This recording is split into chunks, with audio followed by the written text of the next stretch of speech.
Assalamualaikum warahmatullahi wabarakatuh. Waalaikumsalam warahmatullahi wabarakatuh. Keadaan anak-anak siang ini? Alhamdulillah Rabbil Alamin. Tapi sudah agak lapar ya. Siang-siang hari siapa yang tidak sarapan tadi pagi?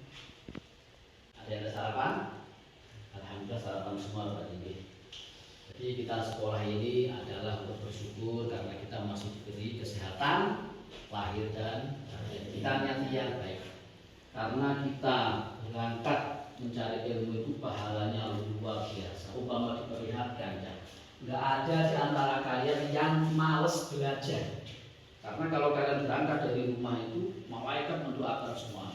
Doain apa api karena itu jangan malas untuk sekolah. Kita berdoa dulu yang akan dipimpin oleh Luna. Ya, silakan. Untuk siang berdoa dimulai.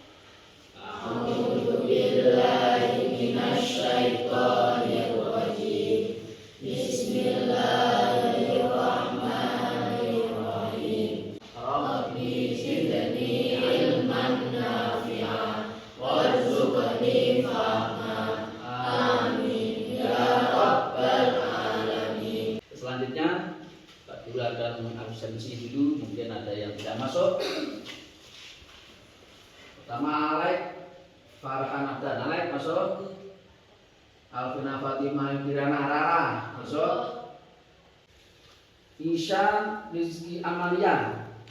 Ini yang tidak masuk ini. Panggule Faiza membacakan Pancasila. Ya Faiza langsung. Pancasila. Satu. Ketuhanan yang Maha Esa. Ini saya bacakan dulu kompetensi inti. KI1 menerima dan menjalankan ajaran agama yang dianutnya. Indonesia. Tujuan pembelajaran, apa tujuan kita belajar tentang Sunan Ampel ini? Melalui kegiatan mengamati, kemudian menanya, mengeksplorasi, mengasosiasi, dan mengkomunikasi beserta didik mampu. Nomor 1, mengenal Sunan Ampel dari biografinya. Itu tujuan kita belajar nanti, supaya kita kenal siapa Sunan Ampel itu. Kemarin tentang biografi Sunan Maulana Malik Ibrahim. Yang kita ketahui Maulana Malik Ibrahim berasal dari mana? Siapa yang tahu? Dari mana Rana? Dari Kasan atau Persia? Nah, itu ada dua pendapat. Ada yang mengatakan berasal dari Kasan atau Persia, ada yang mengatakan berasal dari Maghribi atau Maroko. Maroko itu adalah di daerah Afrika Utara. Sunan Gresik datang ke Indonesia itu setelah menetap di Campa selama berapa tahun? Yafi? 13 tahun, betul. Setelah itu ke Nusantara, beliau pertama menetap di mana? Apa? Di Sembaro itu di mana kan? Di daerah kekuasaan di daerah Gresik. Nah, jadi yang pertama kali datang ke sini Wali Songo yang paling tua itu adalah Maulana Malik Ibrahim atau Sunan Gresik. Nah kemudian beliau kembali lagi ke Campa. Nah terus selanjutnya beliau ke sini lagi bersama dengan anak-anaknya, yaitu Sunan Ampel. Akan kita pelajari ini. Jadi kaitannya dan yang kemarin Sunan Ampel ini adalah putra dari Maulana Malik Ibrahim. Sekarang kita masuk ke pelajaran hari ini. Buka dunia tentang Sunan Ampel. Siapa yang sudah pernah ke Ampel? Ampel. Nah, kata Azman enggak pernah. Sudah pernah, Aisyah? Belum, Ampel. Ampel itu Surabaya. Jadi kita enak kalau ke sana di kota itu ada di mesin Ampel. Nah, sekarang mari kita dengarkan dan kita lihat video tentang Sunan Ampel. Nah, kali ini kita akan membahas tentang biografi Sunan Ampel. Sunan Ampel dikenal dengan nama lain Raden Rahmat. Nama aslinya adalah Sayyid Ali Rahmatullah. Raden Rahmat datang ke Pulau Jawa bersama ayah dan saudara tuanya Ali Murtado dan Raden Burere yang sebelumnya tinggal di Jawa. Dari pernikahannya lahir anak dan cucu yang menjadi generasi penerus dakwahnya dalam menyebarkan Islam. Begitu pula hubungan kekerabatannya dengan penguasa Surabaya, Arya Lembu Surat. Mungkin ada yang bertanya? Ada yang belum paham silakan. Sunan Ampel. Kalau kita lihat, itu Sunan Ampel pada akhirnya menjadi bupati Surabaya. Jadi dalam dakwahnya itu memang beliau berhubungan dengan kalangan atas juga dengan kalangan bawah. Beliau datang ke Nusantara ini atas undangan dari Raja Majapahit. Istrinya Brawijaya itu berasal dari namanya siapa? Istrinya Brawijaya namanya? Nah, itu berasal dari Saya mendapat singkat itu. Sunan Ampel itu kan anaknya Sunan Gresik. Istrinya Raja Majapahit itu apanya Sunan Ampel? Adik bibinya. Makanya ketika bibinya itu, bagaimana istrinya Brawijaya itu kan tunggalin saudaranya, istrinya Maulana Malik Ibrahim. Maulana Malik Ibrahim itu adalah bapaknya, abahnya Sunan Ampel. Kita, nah, jadi bulirnya jangan bingung. Masih ada hubungan kerabat. Makanya ketika Majapahit sudah karu-karuan ya.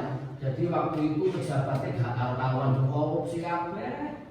Semua pemasukan pajak negara dipak dhewe bupati-bupati ini tuh loh, dipak dhewe senengane main madon. Nah, pada akhirnya karena situasi seperti itu, Brawijaya berkeluh kesah sambat istilahnya kepada istrinya. Kemudian istrinya usul, saya punya keponakan yang pandai dalam hal moralitas. Maka kemudian oleh Prabu Brawijaya beserta Raja Kertawijaya itu diundanglah Maulana Malik Ibrahim, Sunan Ampel, dan kakaknya namanya siapa? Ali Murtado, Raden Santri. Datang ke sini ke Nusantara untuk tujuannya adalah untuk membenahi moralnya masyarakat.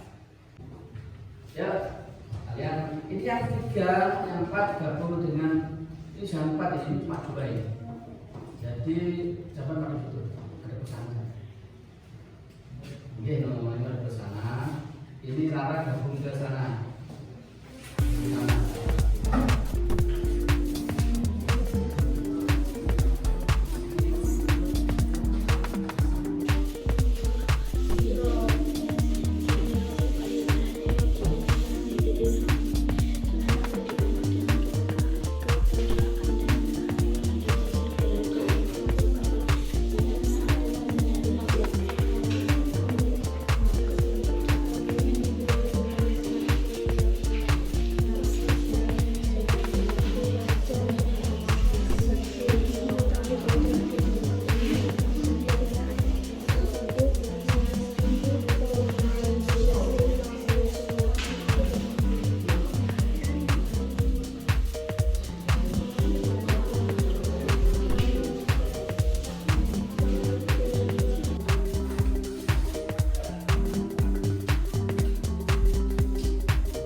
tiap kelompok presentasi di depan ya. Presentasi nanti yang lain mendengarkan. Presentasi kelompok wilayah Sunan Ampel. Beliau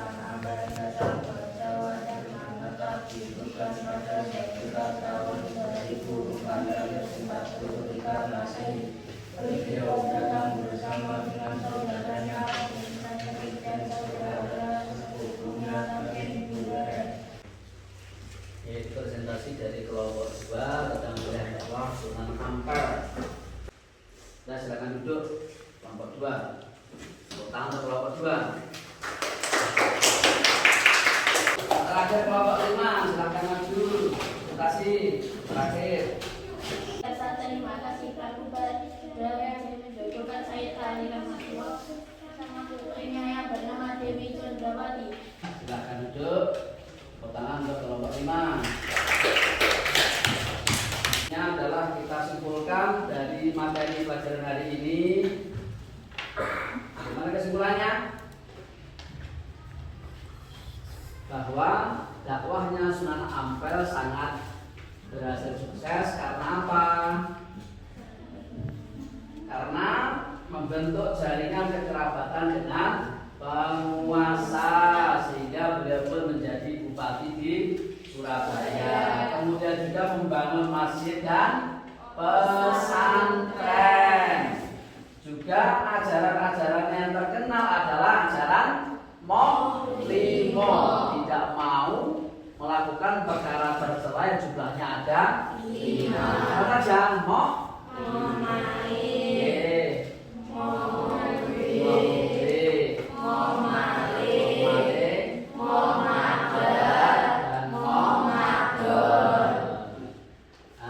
Kemudian melakukan perubahan tradisi dan penyelaman akidah. Tradisinya dirubah perlahan-lahan dari tradisi yang bukan Islam kepada Islam. Dan itu kesimpulannya. Yang selanjutnya PR kerjakan di rumah, nanti boleh minta bantuan keluarganya. Jawabannya boleh meminta bantuan, tapi tidak boleh dituliskan dan dikerjakan oleh saudaranya. Ya, nanti di rumah. PR-nya halaman 21.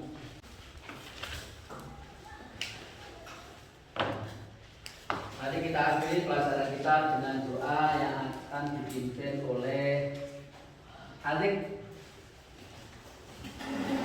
Doanya dikembalikan lagi.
Lebih dari 1, juga jalannya sebelah kiri dan sebelah kanan.